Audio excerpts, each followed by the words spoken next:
En regardant autour d'elle, une jeune et jolie blonde entre dans le café et s'installe à sa table préférée, près de la fenêtre, où l'attend déjà son ami.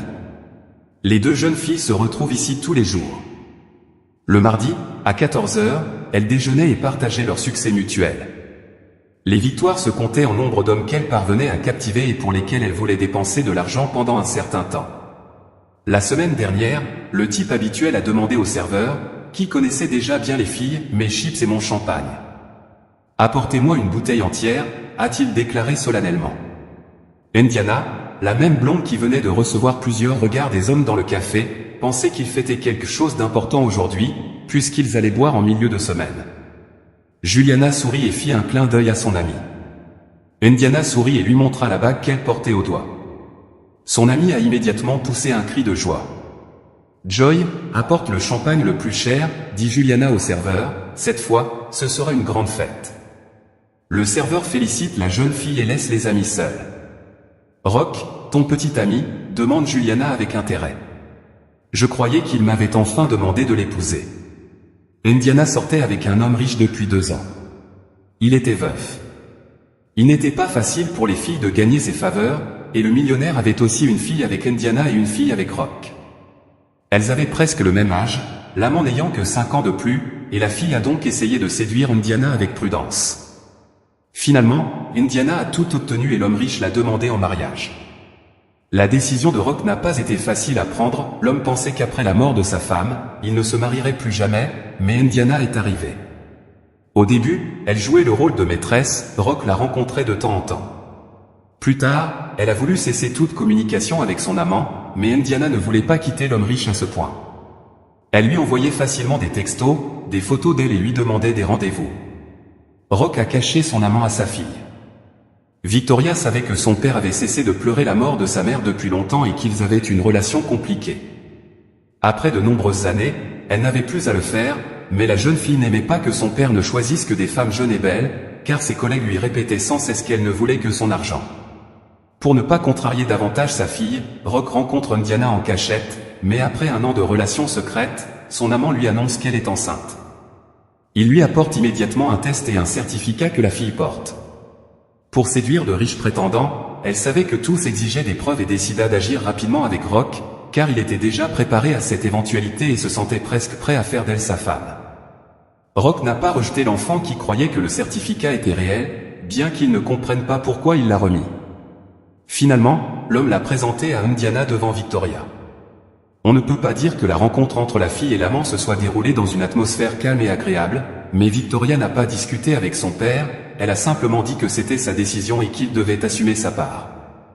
Indiana et Rock ont donc emménagé ensemble, mais Rock n'est jamais devenu père la deuxième fois, Indiana s'est fait avorter.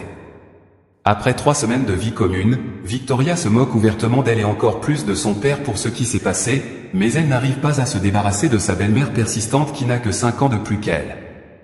Indiana n'a pas quitté la maison de l'homme après 2 ans de vie commune, Rock l'a demandé en mariage. Indiana n'a pas eu à inventer quoi que ce soit de nouveau, l'homme a décidé de légaliser la relation qu'ils vivaient toujours ensemble. Victoria n'approuve pas la décision de son père, mais elle ne parvient pas à le convaincre. Pendant longtemps, Indiana a essayé d'accélérer les procédures. Bien qu'Indiana ait essayé de se lier d'amitié avec la jeune fille, Victoria est restée froide et distante.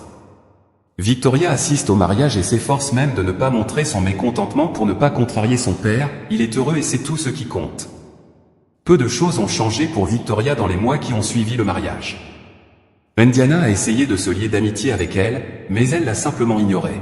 « Tu as eu ce que tu voulais, mais je ne suis pas obligé d'être ton ami, » dit Victoria. « Je n'essaie pas d'être ton ami, mais j'aimerais que nous communiquions normalement, après tout, nous vivons dans la même maison, » répond Indiana. Victoria se leva brusquement, prit sa tasse de café et se rendit dans la chambre à coucher, comme elle le faisait chaque fois qu'Indiana entamait une conversation. Elle ignore la femme de son père, mais dès qu'Indiana commence à parler, Victoria s'en va, cela semble intentionnel. 6 mois s'étaient écoulés depuis le mariage et Victoria n'acceptait toujours pas sa belle-mère, mais Indiana ne s'inquiétait pas trop de cela. Elle a simplement cessé d'essayer de se rapprocher d'elle et a vécu pour son propre plaisir. Elle achetait des vêtements dans des salons de beauté et passait beaucoup de temps avec les amis d'Indiana. Lors de leur dernière réunion, j'ai annoncé que je partais à l'étranger, a déclaré Juliana. « Qu'est-ce que tu veux dire ? s'exclame-t-il. Indiana et son Horatio ont toujours été patriotes, c'est exactement ce qu'a répondu l'ami. Satisfaite, elle fait une crise cardiaque. Horatio ne me dictera plus rien. Que dois-je faire? Je suis l'unique héritier de son patrimoine. Des gens compétents dirigent l'entreprise et je vais compter les bénéfices quelque part sur la côte d'Azur. Indiana a même applaudi son ami. Juliana est donc une simple citadine de province qui est devenue multimillionnaire, et elle n'a même pas eu à travailler dur. Victoria, avec ses amis de l'université, a participé à un concours de design. Son idée a semblé la plus intéressante au jury. Ils ont proposé la création d'une chaîne de télévision étudiante pour couvrir les événements universitaires. Même si beaucoup pensent que le groupe de Victoria a largement gagné, les étudiants veulent fêter cette réussite. Grâce à son père, la jeune fille rentre chez elle tard dans la nuit, de bonne humeur, mais le lendemain matin, son état est tout autre. Étrangement, le lendemain, elle ne se sentait pas mieux. Victoria ne pouvait que s'allonger, elle se sentait malade et avait des vertiges en permanence. Son corps lui faisait mal et, le troisième jour, il s'est avéré qu'elle avait de la fièvre. Est-ce que ce n'est pas simplement une gueule de bois, demande l'homme de l'Indiana. L'homme était occupé avec sa fille. Victoria n'avait jamais été malade auparavant. Bien sûr que non, répond sa femme. Je pense qu'il s'agit d'un empoisonnement à l'alcool. J'ai entendu beaucoup d'histoires sur la façon dont l'alcool tue littéralement les gens. Rock se dit qu'il n'en a rien à faire, cela ressemble à de la fiction, mais il est au courant de ces histoires et d'incidents similaires qui sont arrivés à d'autres personnes de son entourage. Ce qui a intrigué Rock, c'est qu'aucun des amis de Victoria ne s'était jamais rencontré, et que sa fille n'avait jamais rencontré d'ivrogne auparavant. Indiana a dit qu'elle connaissait une excellente clinique. Même s'il s'avérait qu'il s'agissait d'un empoisonnement à l'alcool, tous les traitements seraient confidentiels et personne ne le découvrirait. Je vais envoyer ma fille dans une clinique spécialisée dans le traitement de l'alcoolisme, répond catégoriquement Rocket. Ce n'est qu'une clinique d'alcoologie, n'est-ce pas? L'élite normale. Ils font un test, et en cas de problème, ils gardent le secret, explique Indiana. Rock dit qu'il y réfléchira avant d'aller se coucher. Il examine sa fille. Elle avait l'air encore plus mal en point. Sa peau était plus pâle. Elle avait des cernes sous les yeux et ses joues étaient creusées. Victoria n'a visiblement perdu que très peu de poids en 3 jours. Elle mangeait et dormait, surtout après avoir pris une forte dose d'analgésique. Rock a décidé qu'il devait emmener sa fille à l'hôpital. Il demande à Indiana d'arranger les choses avec le médecin et elle promet de l'aider. Victoria n'a pas pu résister, elle a répondu à la suggestion d'aller à la clinique par un hochement de tête silencieux. Bien sûr, il a compris qu'elle ne pourrait pas se rétablir sans aide médicale. Rock a été nerveux toute la journée, craignant d'entendre un diagnostic sombre, bien qu'il se soit accroché à l'espoir qu'il pourrait s'agir d'un simple cas d'empoisonnement avec un traitement direct. Cet espoir ne l'a jamais quitté. Malheureusement, le médecin n'avait pas de bonnes nouvelles à annoncer au père inquiet. « Vous avez attendu trop longtemps », a déclaré Emilio, le médecin-chef de la clinique, qui était personnellement chargé de traiter un patient aussi important. Rock baisse la tête, impuissant, c'est exactement ce qu'il craignait d'entendre. Il est trop tard et il n'y a aucun moyen d'aider sa fille Victoria. Sa fille bien-aimée est la seule famille qu'il ait. Le cœur lourd, Rock écoute les paroles du docteur, son esprit refuse d'accepter cette information. Emilio explique que le corps de Victoria a été gravement empoisonné. Si elle avait cherché de l'aide plus tôt, elle aurait pu être sauvée, mais maintenant son système immunitaire ne pouvait tout simplement pas faire face à un tel empoisonnement. À ce stade avancé, les organes de Victoria commençaient déjà à s'affaiblir. Emilio a dit qu'il ne pouvait rien faire pour l'aider. Bien sûr, les médecins feraient tout ce qui est possible, mais il vaut mieux se préparer au pire. Au pire, ces mots arrachent Rock à la réalité. Il ne voit ni n'entend rien autour de lui. L'homme sort en titubant du cabinet médical, presque sans s'en rendre compte, il atteint la chambre de sa fille et s'agenouille à côté du lit. Rock prend la main de Victoria et la presse contre sa poitrine. « Je suis désolé », murmure-t-il, presque inaudible. « Mais cette fois, je suis impuissant. Je ne peux pas t'aider, mais je ne veux pas te laisser partir, ma chère enfant. N'abandonne pas car je suis déjà là. » J'étais à 2 doigts d'abandonner. Victoria ne répondit pas et dormit la plupart du temps, perdant parfois connaissance. 2 jours passèrent. Ce furent les jours les plus terribles de la vie de Rock. Il ne pouvait littéralement pas penser à autre chose qu'à son état. Chaque appel téléphonique ou message de Victoria l'inquiète, mais un jour, le coup de fil tant redouté arrive enfin, Emilio invite Roque à venir discuter avec lui. À son ton, l'homme devine que les nouvelles ne sont pas agréables. Le médecin lui parle longuement des résultats des examens. Les derniers scanners indiquaient que Victoria était presque inconsciente et décrivait la douleur insupportable qu'elle ressentait chaque jour, avec ses propres mots. Emilio amène Roque à une terrible conclusion, le médecin n'a qu'une seule recommandation à faire pour le moment, sa fille ne peut exister que grâce aux machines qui la maintiennent en vie. J'ai délibérément choisi le mot existence, car on ne peut pas parler de vie, explique Emilio. Je semble comprendre ce que vous voulez dire, mais je ne franchirai pas ce pas, répond Roque. Nous ne faisons que retarder l'inévitable, conclut Emilio. Nous ne pouvons pas la sauver. Je suis désolé. La seule chose que nous pouvons faire, c'est atténuer ses souffrances. Pensez Y, mais en tant que médecin, je vous dis qu'il n'y a aucune chance qu'elle quitte ce bureau en étant complètement différente. Roque était préparé au pire, mais il ne s'attendait pas à une telle chose. Il s'est avéré qu'il a dû signer l'arrêt de mort de sa fille pour la débrancher des machines. Il n'a pas eu l'occasion de rencontrer Victoria, la jeune fille était endormie et probablement inconsciente, car elle n'a même pas réagi à ses caresses. La regarder lui fait mal, mais son père n'est pas encore prêt à la laisser partir, il croit encore à la guérison de sa fille. Indiana demanda prudemment à Roque dans l'après-midi, « Comment va Victoria ?» L'homme s'efforce de retenir ses larmes et explique que la seule façon de l'aider est de la laisser partir. Ro a fait part de ses sentiments à sa femme. Il espérait que les conseils de sa femme n'étaient qu'un mauvais rêve, mais c'était peut-être mieux, a-t-elle dit, même si, bien sûr, il ne pouvait pas se débarrasser d'un être cher, mais d'un autre côté, la voir souffrir est encore pire. Je me suis donné 3 jours pour y réfléchir. Dans cette situation, a répondu Roque, honnêtement, je commence à en douter. Après tout, Emilio est un concurrent. Nous parlons de la vie de ma fille. Qu'est-ce que vous voulez dire par Indiana, a-t-elle demandé, un peu craintive, allez-vous transférer Victoria dans une autre clinique? Bien sûr, il n'a pas assisté à Roque dans son état déplacé et hors de question pour la discussion, j'ai seulement montré ses résultats d'examen et l'histoire médicale à d'autres spécialistes. Indiana était visiblement nerveux, peut-être que j'étais inquiet pour Victoria malgré leur relation, ils n'étaient pas étrangers l'un à l'autre, de toute façon, tous les médecins m'ont dit la même chose que Emilio tristement conclut, Roque, qu'il n'y a pas de possibilité et elle souffre, elle est probablement d'accord que je veux qu'elle ma fille soit libre, aucune douleur ne la tourmentera pour une seconde de plus. Indiana serra Roque dans ses bras, pressa tout son corps contre lui, l'homme tremblait, pleurait, impuissant et compatissant. Même l'argent ne résout pas tout dans ce monde. Roque était prêt à renoncer à toutes ses richesses et à toutes ses économies pour sauver Victoria et la récupérer, mais malheureusement, le destin avait d'autres plans. L'homme a appelé Emilio et lui a dit qu'il voulait aller signer les documents demain matin. Le médecin compatissait avec l'homme. Mais il a dit que c'était la seule bonne décision et, malgré une douleur mentale suffocante et les appels du cœur de Roque, il a signé les documents. Emilio a serré son père en larmes dans ses bras en lui disant qu'il faisait du bon travail. Victoria ne fait que souffrir jusqu'à ce qu'elle demande la fin de ce tourment. Roque a réussi à parler à sa fille Victoria, elle ne voulait vraiment pas prolonger une existence aussi pathétique mais Roque a demandé un peu de temps pour dire au revoir à sa fille seule pendant quelques heures.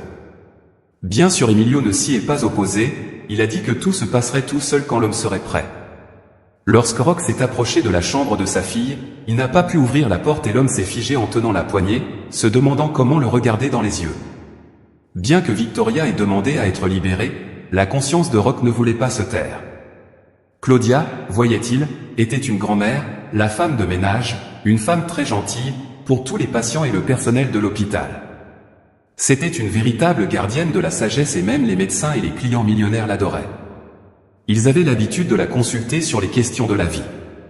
Comme un adieu, mais je ne sais pas quel mot choisir.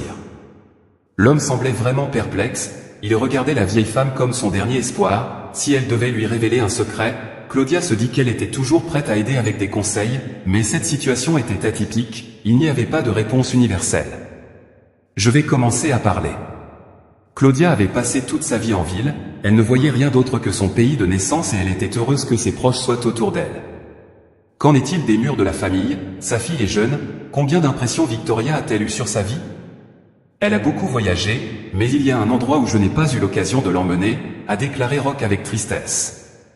Les parents de Ro, bien que riches, ne sont pas nés dans la capitale.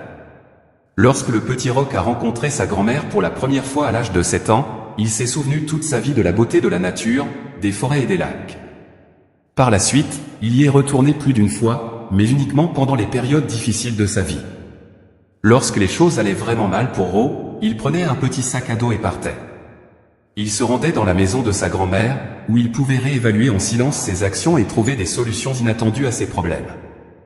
La dernière fois que Rock a entrepris un tel pèlerinage, c'était à la mort de sa première femme. La mère de Victoria voulait que sa fille parte. Une pièce étouffante entre quatre murs ou au milieu du silence, la nature demandait Claudia, les jeunes modernes vivent déjà dans ces jungles de la spécificité, ils n'entendent même pas parler de la ville, tu sais, je suis d'accord avec toi.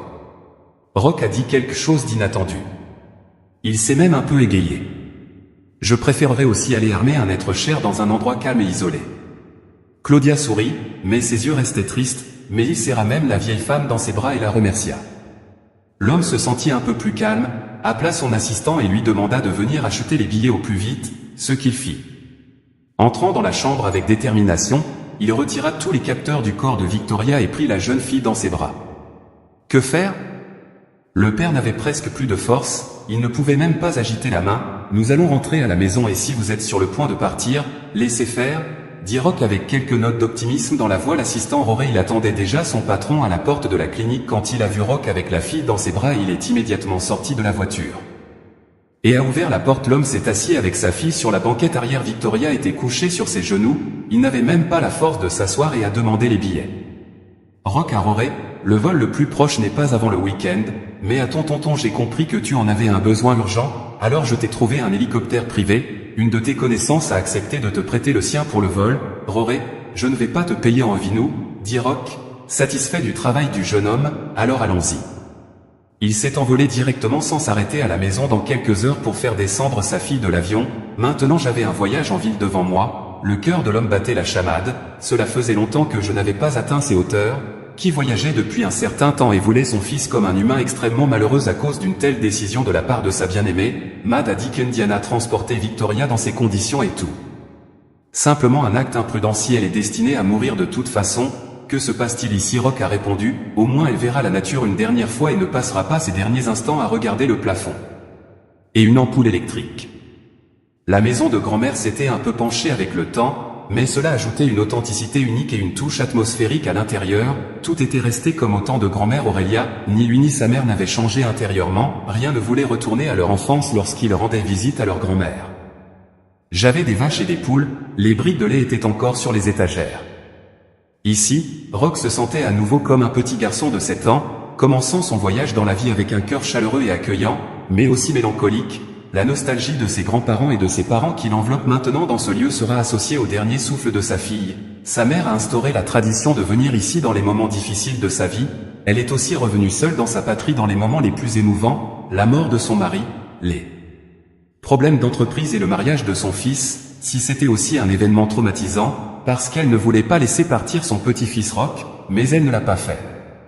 Il n'a vécu que des moments difficiles, il est simplement venu ici lorsqu'il a été confronté à des décisions difficiles avant de demander en mariage sa première femme, et après la mort de celle-ci, pour une raison quelconque, il a senti que cette maison et ses pins abritaient d'innombrables souvenirs, l'énergie qui s'en dégageait était incroyable.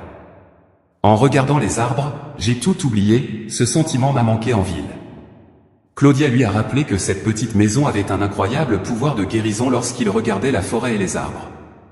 Là tous les problèmes semblaient immédiatement petits et insignifiants dans le grand schéma du monde. Maintenant Rock, j'étais assis sur le balcon et je regardais le ciel, les années avaient passé, il n'y avait plus de grand-mère ou de mère, mais ces pins étaient toujours là, l'eau des lacs était toujours cristalline et le ciel tout aussi bleu, seuls les gens et le paysage étaient restés les mêmes. Victoria ne pouvait toujours pas apprécier la beauté de la nature et profiter de l'atmosphère, car le voyage l'avait épuisée et elle avait déjà des ressources vitales limitées. Rock elle borda sa fille dans une couverture de plumes et s'attela à la préparation du dîner. Elle savait qu'en ville, on pouvait tout trouver et elle savait où chercher. L'homme est allé chercher de la viande et des légumes chez les voisins. La ville était isolée, presque oubliée par les habitants, dont certains étaient encore autochtones. Les jeunes sont bien sûr partis, abandonnant les maisons de leurs parents, mais les plus âgés se sont accrochés à leurs racines jusqu'à la fin, lorsque la maison de grand-mère s'est rapprochée de la forêt. Il a fallu environ 5 minutes de marche tranquille pour atteindre la première maison voisine. Roch a eu de la chance, il a immédiatement vu quelqu'un dans la cour de la première maison, c'était un jeune homme qui a surpris Roch. Il ne s'attendait pas à rencontrer l'un des camarades de sa fille en ville. Le jeune homme se présenta sous le nom de Zenovio, expliquant qu'il vivait là depuis sa naissance, que ses parents étaient morts et qu'il avait hérité de la maison, mais que pour s'installer en ville, il avait besoin d'argent qu'il n'avait pas et que personne ne voulait acheter une maison dans un village reculé. La seule représentante de la jeunesse vivait donc ici, mais je ne me plains pas, dit-elle, petit ami, tout me convient, j'aide le vétérinaire local. J'ai l'impression que dans quelques années, il n'y aura plus personne pour s'occuper de toi ici, les dernières personnes âgées vivront leurs derniers jours et tout le bétail aura disparu, a répondu Roch. Tu as raison, a dit son petit ami.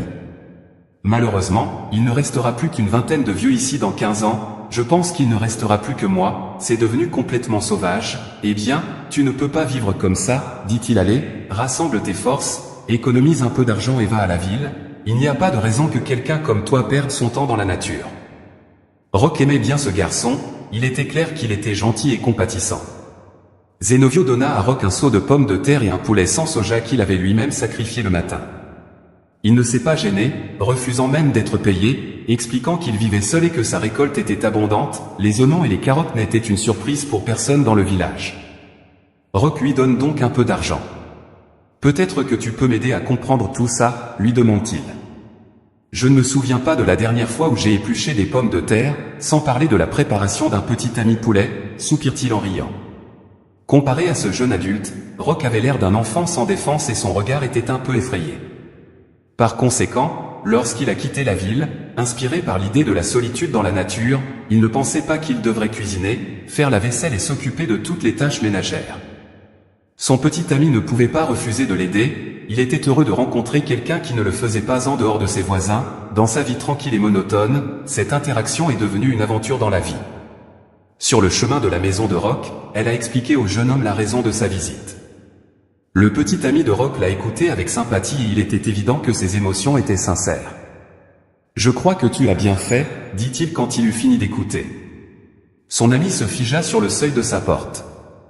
Voir Victoria le rendit insupportablement triste pour cette fille, elle était si belle et si jeune que même la maladie ne pouvait cacher les traits délicats et gracieux de son visage. Qu'est-ce que cela fait de savoir que l'on vit ces derniers jours alors que l'on aurait pu vivre tellement plus longtemps ? Victoria fit un signe de tête au jeune homme, indiquant qu'elle avait apprécié de le rencontrer. Elle ne pouvait pas parler. 2 heures plus tard, le chalet était rempli d'un arôme appétissant, le petit ami y préparait une soupe sur la cuisinière jusqu'à ce que Victor lève un peu la tête pour voir ce qui sentait bon aussi, qu'il l'aime ou non. « Tu n'as pas besoin d'essayer, dit le petit ami avec un doux sourire pour Victoria. « J'ai juste un peu peur de ne pas pouvoir supporter plus que quelques cuillerées de soupe, répondit Victoria. Roch ne tarit pas d'éloges sur le plat, affirmant qu'il n'a jamais rien goûté de meilleur dans aucun restaurant du pays. C'est ce que signifie la vraie nourriture naturelle, dit pompeusement Roch, avec ce genre de service, on peut se rétablir complètement, bien sûr Roch plaisantait, essayant de remonter le moral de sa fille par tous les moyens possibles, mais tout le monde comprenait que ni la soupe la plus savoureuse du monde ni l'air le plus frais ne l'aiderait à éviter ce que le destin lui réservait. Même si Victoria semblait un peu plus gaie, elle trouva même la force de parler à Zenobio le soir, elle lui demanda dehors je voulais contempler le ciel étoilé dans la métropole on ne voyait pas les étoiles l'éclairage était si fort ici qu'un seul lampadaire éclairait toute la ville Roch emmena sa fille dehors et son petit ami s'empressa de mettre une chaise pour que Victoria puisse s'y asseoir. Il a levé la tête et a été frappé par des milliers, voire des millions, de lumières brillantes. Elle couvre tout le ciel. Il n'avait jamais rien vu de tel Roch se réjouit lui aussi de ce spectacle magique, il avait oublié quand il avait vu un vrai ciel étoilé pour la dernière fois. Maintenant, je n'ai plus peur de mourir, dit-il. Victoria, je serai là, à courir à travers les lumières, ne pouvait contenir Roch. Les larmes qu'il a versées en entendant ces mots l'ont ramené à la réalité. Ce jour-là, la ville ne ressemblait à aucune autre de sa vie, il se sentait vivant en s'occupant de sa fille et en essayant de lui faire vivre des expériences dans la mesure de ses moyens. Au moment où elle était heureuse qu'il ait parlé avec tant de désinvolture de la mort qui approchait, non, il ne pouvait pas le supporter, même s'il essayait de se faire croire qu'il acceptait ce fait. C'était impossible, surtout l'après-midi, lorsque Victoria commença à se sentir un peu mieux. Elle n'avait pas perdu connaissance de la journée, elle n'avait fait qu'une sieste. « Regarde une étoile » s'écrie fugitivement son petit ami, et il fait un vœu rapide. On ne sait pas quelle jeune fille regardait le ciel ni à quoi pensait Victoria lorsqu'elle a fermé les yeux et sourit, mais Rock n'avait qu'un seul vœu qui était incroyablement clair, mais il a quand même demandé à sa fille de vivre parce que l'espoir est la dernière chose qui meurt. Le lendemain, Victoria semblait aller un peu mieux que tous les jours précédents, ses yeux n'étaient plus aussi sombres. Elle réussit même à se redresser un peu dans son lit. Ce n'est pas tout de rester assise, dit-elle en demandant un café chaud. Cela lui fait plaisir et surprend son père. Avant, elle ne s'intéressait pas à la nourriture. Il lui a préparé le meilleur café de sa vie, avec de vraies herbes. Son petit ami est passé lui rendre visite, il était également heureux de voir que Victoria avait l'air d'aller mieux. Peut-être qu'elle se rétablira ici, nous avons cet espoir, sourit Rock, âgé de 100 ans.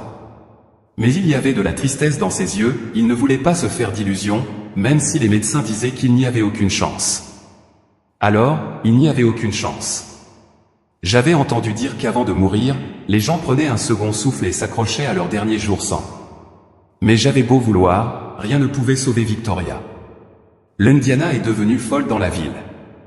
Rock a éteint son téléphone portable et elle n'a même pas pu savoir comment les choses se passaient avec elle.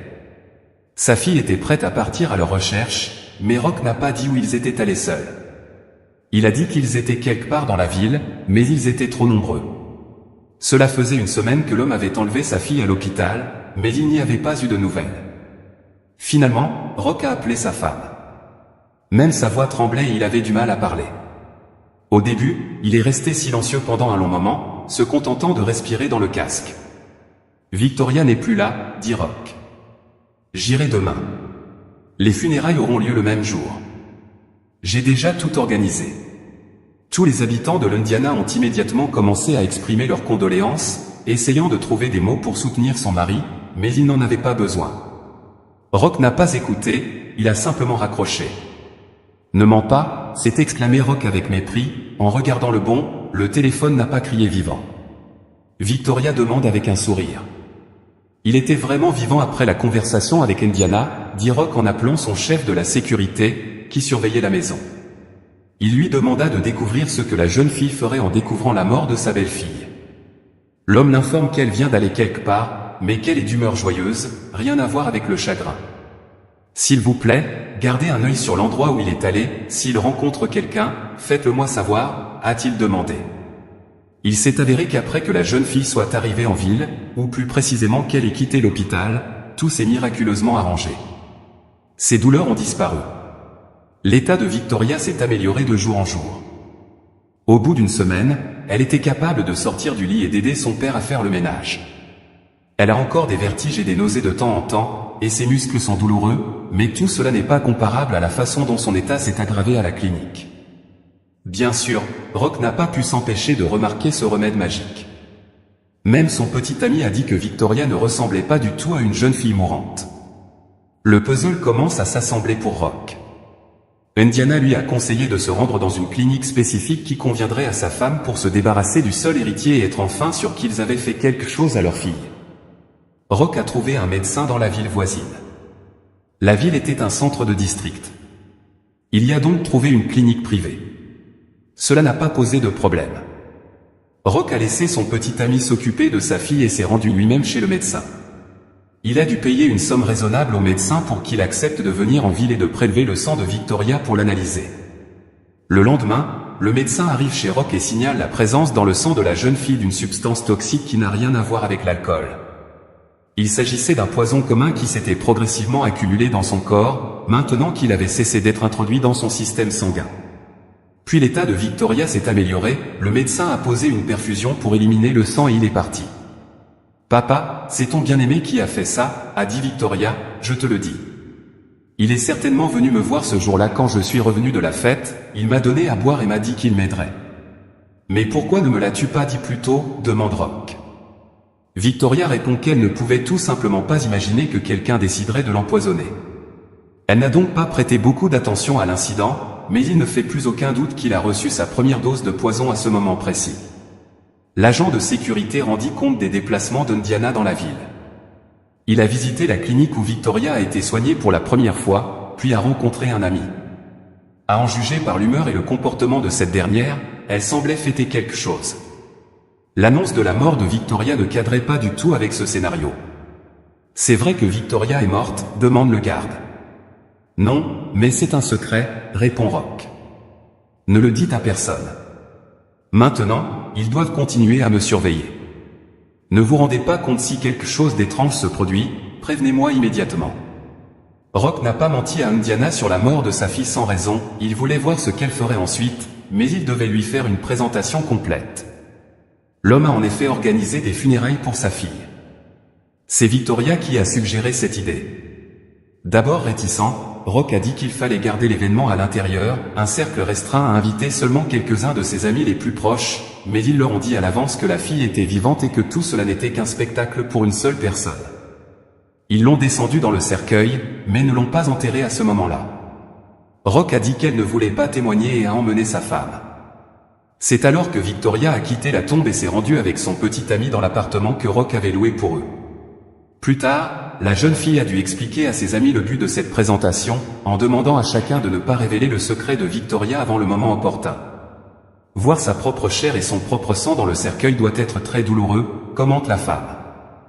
Indiana a joué son rôle à la perfection, a pleuré, a prononcé des mots de soutien et a même fait un émouvant discours d'adieu au cimetière. Victoria pouvait à peine se lever et changer de position. Se retrouver au même endroit que cette hypocrite que Rock ne supportait pas d'entendre les mots de combien de personnes qu'elle savait menteuses. Il lui fallut du temps pour reconnaître la ruse de l'arnaqueur. Si Rock avait eu des doutes sur le plan de vengeance auparavant, il était sûr que, s'il ne devait pas reculer, il devait donner une leçon à Indiana. Le jeune homme les accompagna en ville. Victoria l'avait convaincu que la jeune fille aimait parler au simple garçon de la ville. Il ne ressemblait à aucune de ses connaissances et de ses amis. Le jeune homme connaissait de nombreuses histoires fascinantes que sa mère et sa grand-mère lui avaient racontées. Il lui avait dit, mais surtout son humilité avait séduit la jeune fille qu'il devait persuader son petit ami de ne pas vouloir quitter sa ville natale. Méro avait dit au jeune homme qu'il pourrait toujours retourner en ville s'il n'aimait pas la vie citadine. Enfin, Rocket a promis à son petit ami de l'inscrire à l'université pour qu'il puisse réaliser son rêve de devenir vétérinaire. La cérémonie d'adieu a donc eu lieu. Elle s'est terminée, mais elle a joué à merveille le rôle d'un père en deuil. Mais en se concentrant sur le comportement d'Indiana, il devait découvrir quelle action la femme allait entreprendre par la suite. La sécurité l'a mise sous surveillance et Rock a réussi à mettre son téléphone sur écoute. Indiana n'avait pas l'intention de perdre du temps et a commencé à mettre en œuvre la suite de son plan le lendemain, mais il a d'abord rencontré Emilio et lui a remis la deuxième partie du paiement pour le meurtre de Victoria Kay. J'ai eu peur quand il a sorti la fille de l'hôpital, a dit Indiana au médecin, j'ai pensé qu'il nous aurait, pour être honnête, j'ai aussi été frappé par de terribles peurs, a dit Emilio, vous auriez souffert beaucoup plus que vous si nos actions avaient été bien découvertes. Il semble que Victoria avait un système immunitaire très faible et que cette dose était suffisante. Après avoir entendu ce dialogue, Rocket soupçonna que sa femme avait soudoyé la clinique et le médecin, mais il y avait déjà pensé auparavant. Indiana ne pouvait tout simplement pas le faire seule, elle a choisi de ne pas retirer l'enregistrement, il sera utile pour l'enquête après que j'aurai administré la justice moi-même. Rock dit avec une froideur cruelle dans la voix que pour les médecins il n'y avait qu'une seule décision à prendre, ils iraient en prison, mais Rock voulait jouer avec Indiana, il ne savait pas qu'il s'en sortirait avec une simple peine de prison pour son héros a conçu un plan de vengeance. Cette révélation est venue plus tard après avoir découvert qu'elle avait prévu de l'empoisonner, Indiana voulait se débarrasser de l'héritière. Indiana voulait se débarrasser de l'héritière. La raison pour laquelle il a empoisonné Victoria, c'est qu'après cela, il prévoyait de négocier avec Rock pour acquérir toutes ses propriétés, c'était le plan plutôt simple de la jeune fille pour devenir riche. Indiana avait également l'intention de l'empoisonner, et son mari s'en est rendu compte au moment où il a commencé à le faire, lorsqu'il a découvert qu'il était la victime potentielle d'un escroc rusé qui mettait toujours des caméras autour de la maison. Indiana allait quelque part, il l'a surveillée au téléphone et c'est ainsi qu'il s'est rendu compte qu'elle avait fait tomber quelque chose sur la table. J'ai bu une tasse de café et je l'ai absolument dissoute dans le petit déjeuner, bien sûr Rock ne l'a pas bu lui-même. J'ai fait comme si, quand Indiana est partie, j'avais tout jeté à l'égout. C'est bon. Tu en veux un? Tu l'auras, a dit Rock entre ses dents, en regardant Indiana. Elle faisait quelques tâches ménagères et allait retrouver son ami qui n'avait pas encore quitté le pays. Il restait encore quelques tâches à accomplir. Étonnamment, Juliana félicita son amie pour ses actions, disant qu'elle-même n'aurait jamais pensé à quelque chose comme ça si elle était aussi intelligente que toi, je l'aurais fait. J'ai fait la même chose il y a longtemps, dit Juliana, mais j'ai eu de la chance que Horatio ait eu le cœur léger. Rock a également entendu cette conversation. Il connaissait directement Horatio, il ne pouvait pas dire du mal de lui, il était étonné de voir à quel point ses filles aimaient l'argent, aucun homme n'oserait commettre de telles atrocités, malgré leur amour d'une vie luxueuse, ses amis ne voulaient pas travailler dur, elles s'attendaient à ce que l'argent tombe du ciel parmi leurs connaissances.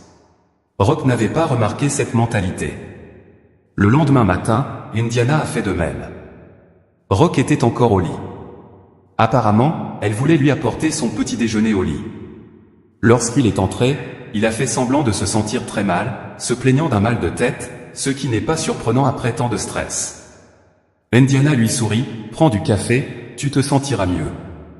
Aide-moi toujours comme tu le souhaites, mon amour, mais j'ai envie d'être seul un moment. » Rock répondit de manière très convaincante, on aurait dit qu'il en avait trop fait, mais la jeune fille ne le remarqua pas du tout. Indiana était tellement obsédée par son idée qu'elle ne faisait pas attention à ce qui se passait. Bien sûr, elle ne s'est jamais rendue compte que Rock ne mangeait ni ne buvait ce qu'elle lui apportait, ni qu'il faisait semblant d'être impatient. Elle regardait Indiana, elle était tellement absorbée par son idée qu'elle ne voulait rien voir d'autre, elle continuait son sale boulot et imaginait comment elle allait dépenser le premier million. Rock commença son jeu, Indiana continua à empoisonner, à ajouter du poison à la nourriture et à faire boire l'homme. Il n'a rien mangé de ce qu'elle lui a préparé, il a prétendu qu'il se sentait plus mal et que sa femme se sentait plus mal. Il suggéra d'aller à la clinique où sa fille avait été soignée. La naïveté de la jeune femme a surpris Rock, il n'a rien trouvé de nouveau. « Pensez-vous pouvoir m'aider s'ils n'ont pas sauvé Victoria ?» demande Rock d'un air sceptique. « Avec Victoria, nous prenons tout simplement trop de temps, vous ne pouvez pas prendre le risque. » Indiana l'a convaincu que plus vite on consulte un médecin, plus on a de chances de survivre. Rock est surpris qu'Indiana le prenne vraiment pour un imbécile, mais il joue le jeu de bonne grâce. Pour en finir au plus vite avec cette affaire, il est temps de passer à l'étape suivante. Vous avez raison, il ne faut pas tarder, mais je ne vais pas mourir sur un lit d'hôpital. Laissez le médecin venir me voir, d'ailleurs, j'ai d'autres chats à fouetter pour l'instant. Au moment où Rock appelle son assistant Rory et lui demande si le notaire est arrivé, celui-ci répond par l'affirmative. J'attends dans la pièce depuis longtemps, pourquoi as-tu besoin d'un notaire demande Indiana, les yeux brillants. La conversation portait sur le testament. Je savais que ce n'était pas le cas. Il n'y avait personne d'autre qu'elle dans la vie de Rock. Je veux formaliser davantage mon héritage. Il est prêt, je dois juste vérifier quelque chose et le signer.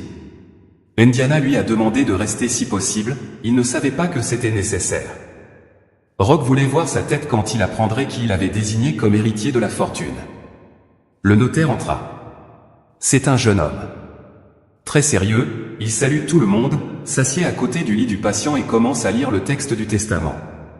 À chaque mot prononcé par le notaire, le visage d'Indiana se déforme de plus en plus. Il exprime non seulement la surprise, mais aussi la stupeur et l'agressivité. « Qui est ce petit ami Peña ?» demanda lentement Indiana lorsqu'elle eut fini de lire le texte. « Il m'a sauvé la vie une fois, » répondit Rock, « je me suis étouffé avec un os dans un restaurant et il a été le seul à savoir quoi faire. Je lui ai promis à ce moment-là de me rattraper, si les choses s'aggravent pour moi, je dois accomplir cette tâche, il sera mon successeur. » Rock parlait d'un ton extrêmement sérieux, même s'il en avait l'air. Il était difficile de ne pas sourire en voyant l'émotion de sa femme. Le sérieux excessif du notaire, qui n'était rien d'autre qu'un acteur ordinaire, ajoutait une touche amusante à la situation. Indiana était tout simplement perdue, elle voulait piquer une crise et faire des histoires, mais cela aurait révélé sa culpabilité. Qui s'est retenu, alors tu me laisses sans rien et mon copain va vivre dans notre maison, à la tête de ton entreprise, et j'ai demandé à Indiana qui luttait pour garder son calme, tu peux l'avoir, a répondu Rock avec indifférence.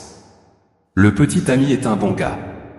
Il est un peu plus jeune que toi. Vous vous entendrez bien tous les deux. Indiana se fâche et quitte la pièce. La salle de Rocky éclata immédiatement de rire, et le notaire le soutint de sorte que je ne connaissais pas toutes les nuances, mais je comprenais à peu près le but de cette plaisanterie.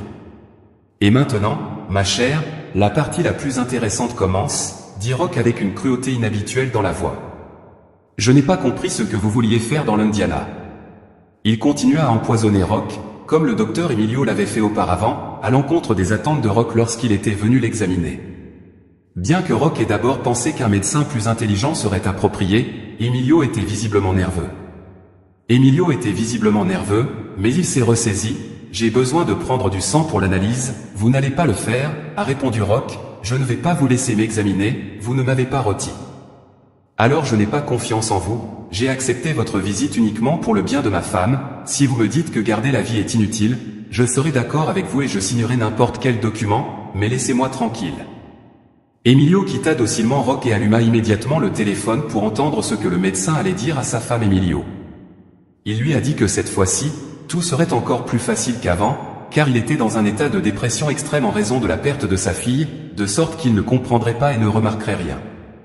Indiana était heureuse, il n'y avait qu'un seul problème.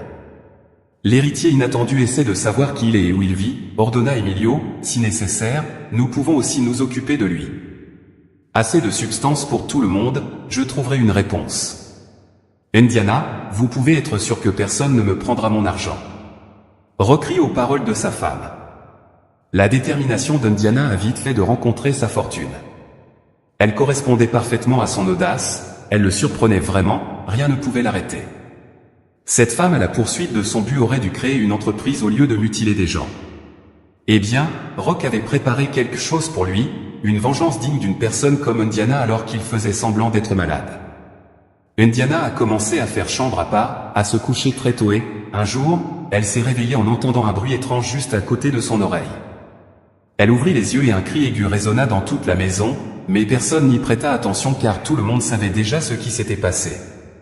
Indiana ouvrit les yeux et Victoria se tenait juste devant elle. La jeune fille était convaincue que la fille de son mari était morte, elle l'avait vue en personne dans le cercueil. Victoria avait fait l'exprès de se maquiller de façon effrayante pour pouvoir horrifier, elle était vêtue d'un blanc invisible dans l'obscurité, mais qui produisait l'effet désiré. Va-t'en, répéta Indiana. Il s'arrêta plusieurs fois et essaya de se souvenir d'une phrase, mais rien ne lui vint à l'esprit. Victoria s'approcha lentement d'Indiana et se pencha sur elle, mais en vain. Victoria murmura à voix haute, effrayant. « Pourquoi m'as-tu enterrée vivante, Indiana ?» Victoria releva lentement la tête et commença à reculer vers la porte. Il lui tourna le dos et sortit sans quitter Indiana des yeux. Dès que Victoria eut fermé la porte, Indiana sauta du lit et ouvrit la porte, mais il n'y avait personne. Derrière Victoria, elle réussit à s'enfuir rapidement par le coin et pour se cacher, elle dut se couvrir la bouche pour étouffer son rire. Le lendemain, Indiana avait une mine déconfite. Roch lui demanda ce qu'elle avait, mais elle restait silencieuse tous les soirs où Victoria rendait visite à sa belle-mère et tous les matins, Roch avait du mal à réprimer un sourire en regardant Indiana. « Peut-être devrions-nous voir un psychiatre » suggère Roch. « Je t'emmènerai dans une clinique privée et personne n'en saura rien. » Indiana était si effrayée qu'elle ne s'est même pas rendue compte que Roch avait utilisé les mêmes mots qu'elle pour le convaincre d'envoyer Victoria à l'hôpital. Il acquiesça silencieusement car il avait vraiment peur pour son propre bien-être. Bien sûr ils avaient soudoyé tout le monde à l'hôpital. Contrairement à Indiana, Roch n'avait pas l'intention de la tuer. Le médecin commença l'examen et à ce moment-là, Victoria entra dans la pièce et s'assit à côté d'Indiana dans un petit fauteuil judicieusement placé par le faux psychiatre qui l'attendait. « Elle est là !» cria Indiana. « Tu ne la vois pas ? Regardez-la. Il y a Roch et le docteur. » Ils échangent un regard et haussent les épaules, tous deux secouant la tête. Indiana était hystérique, affirmant que la défunte était assise à côté de lui, criant et pleurant. Le médecin a recommandé à Indiana de rester à l'hôpital pendant quelques jours, ce qu'elle a accepté immédiatement, car pour une raison ou une autre, elle ne pensait pas que le fantôme était là. Elle est entrée dans la chambre d'hôpital et le personnel l'a emmenée. Dès qu'elle a quitté le bureau du médecin, des rires bruyants se sont fait entendre. « Nous ne vous voulons aucun mal, juste une petite frayeur, lui dit-il. »« Ne vous inquiétez pas, répondit le médecin, nous allons vous faire des injections de vitamines et nous vous laisserons partir, vous ne viendrez plus nous rendre visite la nuit. » Il est vrai que Victoria n'a pas l'intention de poursuivre ses activités effrayantes. Indiana étant certainement internée à l'hôpital psychiatrique, Roch a pu faire avancer les plaintes, entamer la procédure de divorce et s'occuper de toutes les personnes impliquées dans l'empoisonnement de sa fille. Victoria est rentrée chez elle et a invité Zenobio à vivre avec elle. Zenobio a commencé à préparer ses examens universitaires et a vraiment apprécié la vie en ville. Indiana passe une semaine à l'hôpital, puis il est temps pour elle de sortir. Roch a préparé tous les papiers du divorce et est prêt pour une conversation sérieuse, mais le médecin le trouve dans le hall et l'invite à entrer dans son bureau. « J'ai une mauvaise nouvelle à vous annoncer, selon votre point de vue, lui dit le médecin, votre fille n'est pas venue à l'hôpital, n'est-ce pas, refuse Roch. Avec cette victoire qui fait la une des journaux, l'Indiana ne s'inquiète plus, il a obtenu ce qu'il voulait. Le plan initial était d'envoyer Indiana en prison, mais le médecin a expliqué qu'Indiana voyait toujours Victoria. Il ne cesse de demander pardon, mais sa belle-fille insiste sur le fait qu'ils font tout en vain. Cette information terrifie Rock, qui n'a pas l'intention de la rendre folle. Indiana devrait lui servir de leçon, il semble que nous ne valions pas mieux qu'elle, dit Rock. Le docteur n'est pas d'accord. Après avoir analysé les récits et les visions d'Indiana, il a conclu qu'elle ne regrettait pas les actes qui l'avaient rendue folle. C'est le fait d'avoir tué une jeune fille mais de n'avoir rien hérité qui a poussé Indiana à avouer qu'elle avait l'intention d'empoisonner Rock plus tard et de régler son compte aux Zénoviens inconnus. Le médecin décida donc de garder Indiana temporairement sous sa responsabilité et de la transférer ensuite dans un hôpital public si Rock n'avait pas l'intention de payer pour son entretien. Naturellement, Rock n'a pas l'intention de soigner l'assassin raté. Elle passa encore une semaine dans la clinique privée avant d'être transférée dans un autre hôpital, pour autant que Rock le sache. Elle n'a jamais réussi à vaincre son obsession, marmonnant sans cesse c'était pour rien, il ne voyait plus de fantômes, mais cette phrase était bien ancrée dans son esprit. Je pense qu'il le mérite, a déclaré le petit ami qui vit aujourd'hui dans la maison de Rock. Le docteur Emilio a été arrêté pendant sa journée de travail normale, juste devant la clinique, et il ne se doutait pas que la police avait l'intention de l'arrêter. Pendant longtemps, il a continué à travailler calmement, prévoyant de partir bientôt en vacances et de chercher un nouvel appartement. Alors que l'enquêteur continuait à recueillir des preuves au-delà de la conversation enregistrée, il a obtenu des extraits de relevés bancaires montrant d'importants transferts en provenance de l'Indiana. Le médecin corrompu n'avait aucune chance d'échapper à la justice. Rock n'a pas oublié Claudia, qui avait initialement découvert tous les détails. Claudia a reçu une récompense bien méritée, même si elle ne s'en est pas rendue compte au début. Rock a expliqué qu'il avait suivi ses conseils et que cela avait aidé Victoria à guérir. Si vous avez apprécié cette histoire, n'hésitez pas à l'aimer et à vous abonner à la chaîne.